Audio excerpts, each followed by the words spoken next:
So let's start with Oklahoma National Guardsmen going to the southern border. You, I think, would be one of the experts to talk on this, considering you are the ranking member of the Subcommittee on Government Operations and Border Management. Number one, just give me your overall thoughts on that. And two, what will they be doing? And are they trained for what they will be doing? And how is that going to work out? So we actually have National Guard, that's Texas National Guard, that's been on the border a lot. A lot of other states are now joining in to be able to help out. There's also about 2,000 active duty military that President Biden has also assigned to be able to help Border Patrol on the border.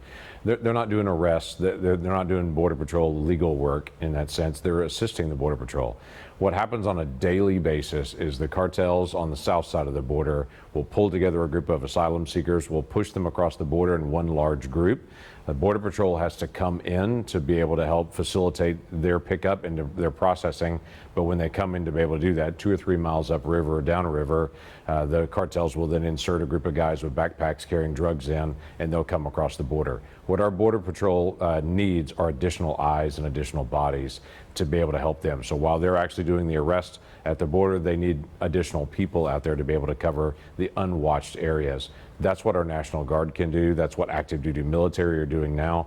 They're facilitating either transportation of individuals so Border Patrol can get back to law enforcement work, or additional eyes and ears are along the border, and that's a tremendous asset. I've been at the border multiple times, talked to Border Patrol and Customs and Border Protection. They're incredibly grateful for National Guard, additional eyes and ears that are there. Again, National Guard are not doing the arrest. They're not law enforcement folks, but they can be spotters, they can do assistance, they can do humanitarian work in other areas to be able to help bring water to people in the desert, to be able to help out in those gaps. But they're really there to be able to help interdict drugs and to be able to stop that flow, or to be able to stop the human trafficking that's happening on the border just by the thousands of people. So do you think the solution then to, I mean, each administration for however many years has had a different idea, whether it be building a wall or adding more eyes. Sure. Is that how you see kind of fixing that solution, or fixing that issue of too many people coming over, or people coming over in general, just having more eyes, or is there an overall solution that you there's a couple things that need to happen. One is enforcement needs to occur. If I just take the politics out of this and compare the Biden administration, how they're handling the border, to the Obama administration, how they handle the border. President Obama's national security team said it's a really bad day when we have 1,000 people illegally cross the border. Okay, that was the definition during the Obama administration. During the Biden administration, we routinely have 3,500 to 5,000 a day crossing the border. The numbers are just sky high. So again, just take politics out of this. Both Democratic presidents on that. One is handling the border very differently than the other one is on this. So just enforcement of our current law would make a huge difference on that.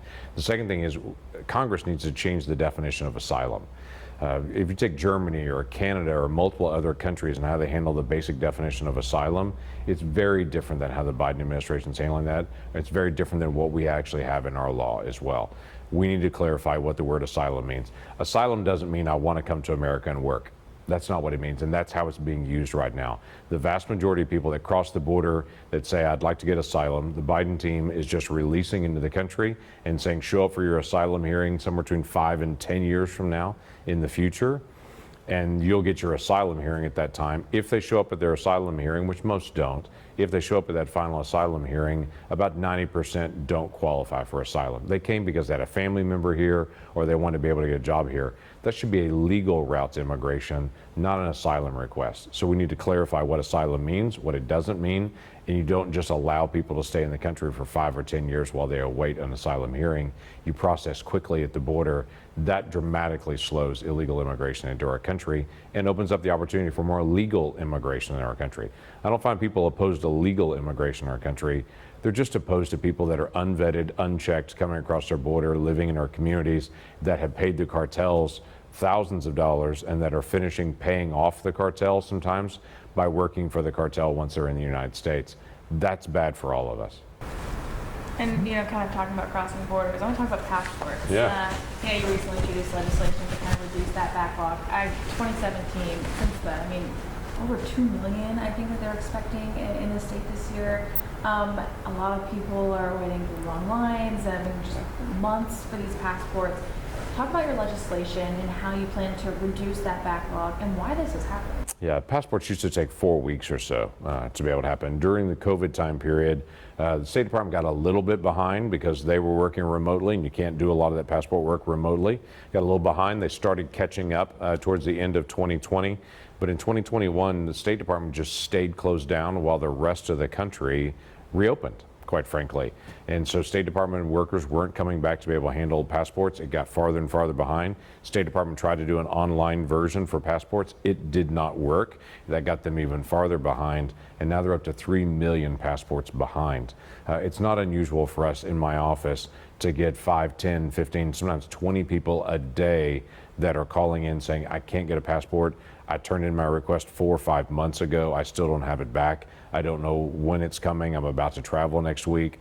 It shouldn't take 15 or 18 weeks to be able to get a passport. That blue passport with the federal eagle on it, everyone in the world knows how significant that passport is, and we as Americans, that's our opportunity to be able to travel for work, for business, for honeymoons, for mission trips. There's so many people that travel around the world on it. They need access to their passport. So I've actually introduced legislation that did pass through the National Defense Authorization last week. It's on its way to actually becoming a law. That particular bill that I put in place does a couple of things. One, it does tracking for your passport. If you've ever put your passport in the mail and mailed it off, it's a scary moment to think, I don't know, that's my document, that's my passport, where is it? So we want to have basic tracking, whether it's like Amazon or Walmart.com or whatever it may be. You know the process, you know when it's coming to you, you can track it through the process. You can't do that right now with your passport. You need to be able to do that. So that's one element of it. The second one is it sets time limits. It can't take any longer than this period of time to accelerate it. It allows the State Department to be able to flex some of their workforce over if they get behind in one spot, to be able to move people over so they can take care of this. This should be a fixable issue, but the State Department can't get behind like this again. This is very inefficient government. We've got to actually be better at this. And you know, when you go to a passport office and they say, oh, do you want to expedite it? You pay hundreds of dollars to get it That's expedited, right. And then you're still not getting your passport in that amount of time. I mean, do you feel like there's any type of, it seems kind of almost scammy for, the consumer to pay this money and not get what they paid for, and it's going to the government. It is, and it's very, very frustrating. I had somebody last week that told me they paid the extra amount to expedite their passport. It's 18 weeks later, and they still don't have their passport. And that was an expedited payment, and they still don't have it. Again, that's bad government. It is a reminder that I put to people, some folks that catch me, they believe the government can do anything and do it well, and they want to hand the government everything. And I say, okay, it takes 18 weeks to get a passport right now. Learn the lesson that government's not always efficient. Sometimes government is, and that's what it should be. Government should be efficient and responsive to the people they serve. But sometimes they're inefficient, and if you want to hand to government all these different aspects of it, understand at times they get botched, there's no real accountability there to be able to say, we're going to go to somebody else. So government should do what government does and does it well, and stay out of everybody else's business and not try to run everything else. Is there any type of back pay that people could get for doing this type There is. We have been able to press at times to be able to have the difference between the normal passport application and their expedited passport fees, to be able to get that fee reimbursed back to them. So yeah, we work all different areas of this process to be able to help people actually, number one, get their passport done and get it back, but to also make sure that they know where to go, how to be able to get it done. We even had a case 2 weeks ago that literally they were heading out on the trip. We worked with not only the passport folks to get it shipped to them in the right time, but also contacted the UPS folks and said, they're on the road now. Can you, instead of delivering it here, deliver it there, and actually got it to them at the airport. So we're doing whatever we can to be able to help people get to this and following through the process. But the first best thing that we can do is actually get the State Department to do their job and do it well, so we don't have to do all these additional hoops. I think there's going to be a lot of people happy to hear that at least the pricing might come in. I don't know if everyone's going to get that kind of, I'll pick it up when I'm getting to my location. So that's good. You did mention, though, the reauthorization. I wanted to talk to you about that. Walk me through where it's at right now. Recently, we've had some movement on it. And then do you see this passing along bipartisan lines, House and Senate? You never know what's going to be happening there. And walk me through some of those amendments or things that people have been talking about related to transgender issues in the military as Yeah. well, how that's a big part of it. So the House and the Senate both passed now a national defense authorization. To make law, they have to be exactly aligned. And so the House has passed their version, the Senate's passed their version. We're now on what's called a conference committee where they'll work to align it and say the House has this, Senate has this, that's negotiated out to bring one bill back to both. We need to get that done by the end of December. So we've got time to be able to work through the process to be able to get it done. It passed in the Senate 89 to 11. So it was an overwhelming vote to be able to pass the National Defense Authorization. I had about 30 different amendments and sections in it myself, different aspects that deal with Oklahoma policy, but also areas like the passport piece that I've talked about before. That was in the National Defense Authorization. There's actually a raise for the Border Patrol in their salary that's in it because Border Patrol doesn't get overtime pay. A lot of people don't know that. They're working these very long hours, but they're not getting additional overtime pay. I fixed that in this National Defense Authorization to be able to make sure we don't have more burnout and people leaving Border Patrol when we need them to be able to stay. But there's also aspects for instance, Tinker Air Force Base. We have the AWACS system for the world that's actually based in Oklahoma. That's that big plane that has the plate on top of you look at. That's air traffic control in the sky for all of our military around the entire world. That platform is changing from the E3 to what's called the E7. There was a gap in time on that. So I actually worked to be able to make sure we extend out the E3 long enough that we never have a gap between when the E3 is retired and the E7 is coming on board. I changed some of the aspects for contracting. We need more military contractors, not less. We need more folks that are actually engaging to be able to provide for the United States military. We're having problems restocking supplies. It's because we have too few companies that are actually able to get into the process. Excuse me, we have too few companies that are able to actually get in and be able to provide contracting services. So I fixed some of the systems so we can get more companies actually involved in our defense contracting. Those are basic things that are there that I can get done through that National Defense Authorization. At the end of the day, we've got to be able to align the two bills. We'll get them aligned. There are some aspects in the House bill that were not in the Senate bill. That'll be part of the conversation. President Biden just unilaterally changed the rules, for instance, abortion in the military. Under current law right now that currently exists, the federal tax dollars can't be used to pay for an abortion. That's been the law for decades. Federal money can't be used to pay for an abortion.